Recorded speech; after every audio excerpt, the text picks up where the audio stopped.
लिखो था खान कॾहिं खां वठी मुड़ुस माण्हू थियो आ जो पर पुट घटि वधि तो ॻाल्हाए।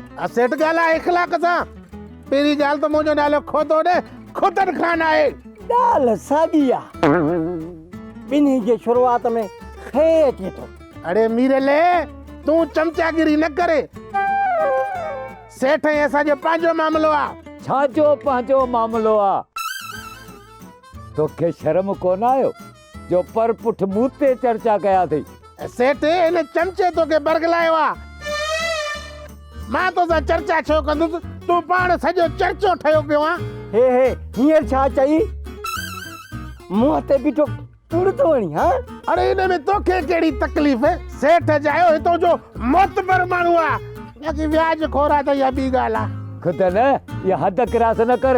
अरे मां सब कुछ समझा तो, तू हल्की फुल्की मुते थुक लानत पियो करे। अरे मुखे चरियो न समझ सब आहे सेठ खे, पर सुधरणो नाहे।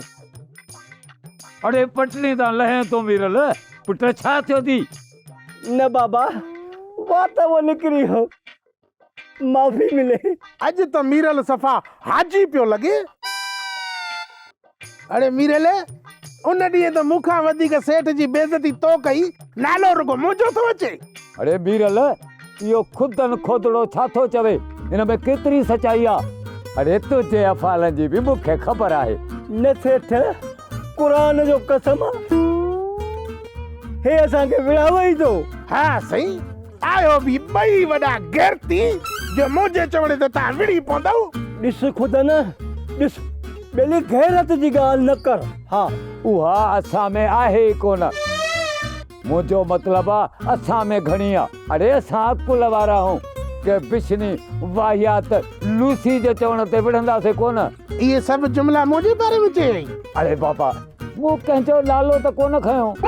बाक़ी लॻे थो इन्हनि सभिनी खूबियुनि जो मालिक तूं आहीं। तव्हां सां ॻाल्हाइण ॼण के ॿोड़े जे अॻियां ॾियण।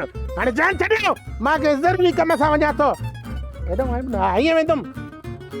अरे मीरल मता न मने, ॻाल्हि में बेइज्जती करे छॾीमांसि। छा यादि कंदो